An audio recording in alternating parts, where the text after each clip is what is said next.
My YouTube channel. तो आज के इस पर्टिकुलर वीडियो में हम डिस्कस करने वाले हैं पद्माकर। इट मीन्स जो क्लास 11 की अंतरा की बुक है उसका चैप्टर नंबर 13 या फिर आप उसको चैप्टर नंबर 4 भी कह सकते हैं, काव्य खंड का। तो चलिए स्टार्ट कर लेते हैं। एंड स्टार्ट करने से पहले मैं आपको बता दूं कि ये हमारा पार्ट 2 है और इसका जो फर्स्ट पार्ट है वो भी मैं अपलोड कर चुकी हूँ अपने चैनल पर। जिन लोगों ने नहीं देखा वो देख सकते हैं, उसकी लिंक मैं आपको डिस्क्रिप्शन में दे दूंगी। तो इस वाले पार्ट में हम करेंगे पद्माकर का दूसरा और तीसरा वाला कवि। So let's start without wasting time. Padmakar का दूसरा कवि, तो सबसे पहले यहाँ पर जो लाइन्स है पद्माकर कविता की वो मैं आपके सामने पढ़ देती हूँ, फिर इसका हम भावार्थ समझ लेंगे। गोकुल के कुल के गली के गोप गाउन के, जो लगी कछु को कछु भाकत बने नहीं। कहे पद्माकर पड़ोस पिछवारन के, द्वार के दौरी गुण गने नहीं। तौलो चलित चतुर सहेली याही कहूँ कहूँ, नीके के निचोरे ताही करत मने नहीं।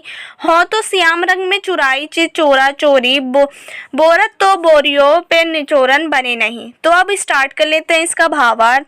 तो इस पूरे कविता मतलब मैं आपको सबसे पहले इसका थोड़ा सा इंट्रोडक्शन बता देती हूँ। तो इस जो कविता है, इस पूरी कविता में होली का बहुत ही ज़्यादा सजीव चित्रण किया गया है। यानी कि जो होली का त्यौहार होता है उसको बहुत ही अच्छे ढंग से उसका सजीव सा चित्रण किया है हमारे राइटर ने, हमारे कवि ने। और इसमें जो है ब्रज भाषा के जो शब्द हैं, ब्रज भाषा के शब्दों का प्रयोग किया गया है।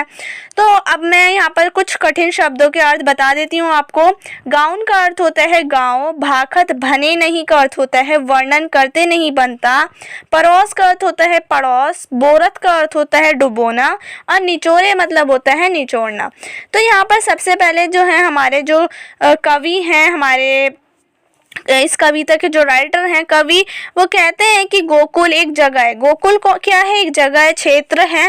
तो मतलब गोकुल एक क्षेत्र है और गोकुल के जो ग्वाले हैं, ग्वाले का मतलब होता है जो गाय चराने वाले होते हैं, गाय चराते हैं, उनको ग्वाले कहते हैं। तो कवि यही कहते हैं कि जो हमारा गोकुल क्षेत्र के ग्वाले हैं वो सभी गाँव की गली गली में होली का त्यौहार बड़ी धूमधाम से मना रहे हैं। मतलब गोकुल क्षेत्र में जितने भी गाँव हैं सब जगह यहाँ तक कि हर गली गली में होली का उत्साह छाया हुआ है। इस तरह से छाया हुआ है कि वहाँ का जो हाल है उसके बारे में कुछ भी कहते नहीं बनता। मतलब वहाँ का हाल ऐसा है, इतना होली का उत्साह है, ऐसा हाल है वहाँ का कि वहाँ के लोगों का कवि उसका वर्णन नहीं कर सकते, वह कवि उसका वर्णन नहीं कर पा रहे हैं, उनसे कुछ कहा नहीं जा रहा, उस दृश्य के बारे में वो डिस्क्राइब ही नहीं कर पा रहे हैं। तो इसलिए कवि कहते हैं कि वहाँ के हाल के बारे में कुछ कहते नहीं बनता। फिर मतलब अब कवि का तात्पर्य है, कवि कहते हैं कि कवि उनका तात्पर्य ये है कि वहाँ हर और होली की मस्ती छाई हुई है। फिर कवि पद्माकर कहते हैं कि लोग अपने आस पड़ोस में, घर के पिछवाड़े में यानी कि घर के पीछे की ओर और द्वार द्वार यानी कि एक दरवाजे से दूसरे दरवाजे तक दौड़ लगाते हुए होली खेल रहे हैं। मतलब लोग जो हैं होली खेल रहे हैं और इधर से उधर दौड़े जा रहे हैं आस पड़ोस में, घर के पीछे की तरफ, और एक द्वार से दूसरे द्वार तक होली खेली जा रही है। हर जगह होली का उत्साह छाया हुआ है।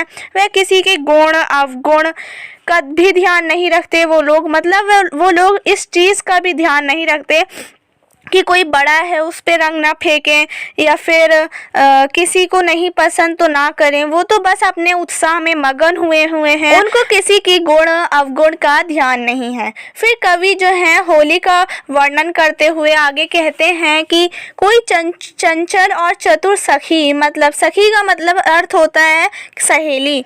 तो कवि कहते हैं कि एक सहेली अपनी दूसरी सहेली से कहती है, मतलब कि एक चतुर और चंचल सी सखी है, वो अपनी दूसरी सखी से कहती है कि वो रंग में जो भीगे हुए अपने कपड़ों को अच्छी तरह से निचोड़ने का प्रयास करती है। मतलब वो अभी अपने होली के रंगों से जो भीगे हुए उसके कपड़े हैं वो निचोड़ ही रही थी, उसकी पहली दोस्त, पहली सहेली। तो वो अभी निचोड़ ही रही थी अपने कपड़े रंगों से भरे हुए कि दूसरी उसकी जो चंचल सी सखी है उसने उसके कपड़ों में और ज़्यादा रंग भर दिए, पिचकारी मार दी, तो उसके कपड़े अब और ज़्यादा भीग गए। इसलिए अब वो कहती है कि उसमें निचोड़ना नहीं बनता क्योंकि उसका मन अब वश में नहीं है। मतलब अब उसके तन ही नहीं, अब उसका मन भी रंगों से भर चुका है। और अब अपना मन श्याम रंग में रंगने के बाद मैं इससे मुक्त होना नहीं चाहती। वो इसलिए वो कहती है कि मैं अपने भीगे कपड़े निचोड़ना नहीं चाहती। तो यहाँ पर जो है हमारे इस दूसरे वाले कविता की एक्सप्लेनेशन ख़त्म होती है, भावार्थ ख़त्म होती है। सो आई होप कि आपको सेकंड वाले भावार्थ समझ आई हो। अब हम स्टार्ट कर लेते हैं थर्ड वाला कविता। पद्माकर का तीसरा कवित। भौरन को गुंजन बिहार बन कुंजन में, मुंजन मलारन को गावनो लगत है, कहीं पद्माकर गुमानहू ते मानहू ते, प्राणहू ते प्यारो मन भावनो लगत है। मौरन को सोर घंगोर चहु औरन, हिंडोरन को बृंद छवि छावनो लगत है, नैसर सावन में बरसावन में, सावन में डुलीबो सुहावनो लगत है। तो चलिए स्टार्ट कर लेते हैं अब इसकी एक्सप्लेनेशन यानी कि भावार्थ। तो सबसे पहले मैं आपको इसका थोड़ा सा इंट्रोडक्शन बता देती हूँ। तो इस कविता में हमारे कवि पद्माकर जी ने वर्षा ऋतु के सावन महीने का सजीव चित्रण इस कविता में किया गया है और इसमें जो है ब्रिज भाषा का प्रयोग हुआ है। तो अब मैं आपको कुछ कठिन शब्दों के अर्थ बता देती हूँ। गुंजन का अर्थ होता है सुंदर, मलारन का अर्थ होता है मल्हार राग यानी कि वर्षा ऋतु में गाया जाने वाला राग। हिंडोरन का मतलब होता है झूला और नेह का मतलब होता है स्नेह या फिर प्रेम और मेह मतलब होता है बरसात। तो चलिए अब स्टार्ट करते हैं इसकी एक्सप्लेनेशन। तो सबसे पहले हमारे जो कवि हैं उनके अनुसार मतलब कि कवि के अनुसार सावन में वन और झंडियों लताओं के बीच घूमते हुए भौरों का गुंजार करना राग मल्हार में गीत गाने जैसा प्रतीत हो रहा है। मतलब कवि वर्षा ऋतु का वर्णन करते हुए कहते हैं कि बाग और बगीचों में भौरों का गुंजन हो रहा है। मतलब भौरे जो हैं वो गुंजन कर रहे हैं और उनकी आवाज़ जो है वो बिल्कुल मल्हार राग की तरह लग रही है। मल्हार राग गीत है एक और उसकी तरह बिल्कुल उनकी भौरों की गुंजन करती हुई आवाज़ एकदम मल्हार राग की तरह लग रही है। फिर कवि पद्माकर कहते हैं कि वर्षा के प्रेमपूर्ण वातावरण में मुझे आत्म अभियान मान सम्मान अपने प्राणों से भी ज़्यादा अधिक प्रिय अपना प्रियतम लगता है। मतलब कवि कहना चाहते हैं कि इस मौसम में उनको सबसे प्रिय उनका प्रियतम लगता है। मतलब कि जिससे वो प्रेम करते हैं उनको इस वातावरण में अपने आत्मा अभियान से भी ज़्यादा अधिक, अपने मान सम्मान से भी अधिक और मतलब अपने उनको मान सम्मान की किसी चीज़ की चिंता नहीं है। उनको उनका प्रियतम जो है अपने प्राणों से भी ज़्यादा अधिक लगता है और प्रिय लगता है। फिर कवि कहते हैं कि दूसरा अर्थ ये है कि सावन में प्रेमी का घमंड से रूठना भी प्राणों से ज़्यादा प्यारा है उनको और मन को अच्छा लगने वाला लगता है। मतलब इस ऋतु में उनका जो प्रियतम चाहे कितना भी रूठे या गुस्सा हो जाए या उसे बार बार मनाना भी पड़े तब भी उनको वो अच्छा लगता है।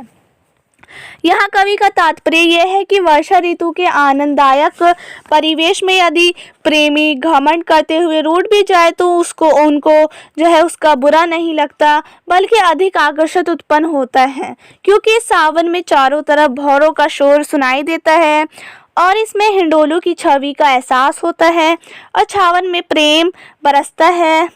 मतलब जो सावन का महीना है उसमें प्रेम बरसता है और इस सावन में झूलना बहुत ही प्यारा लगता है।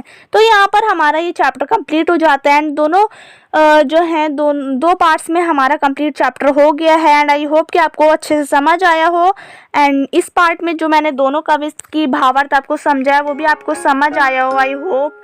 And if you like the video then please share it and don't forget to subscribe my channel. Thanks for watching.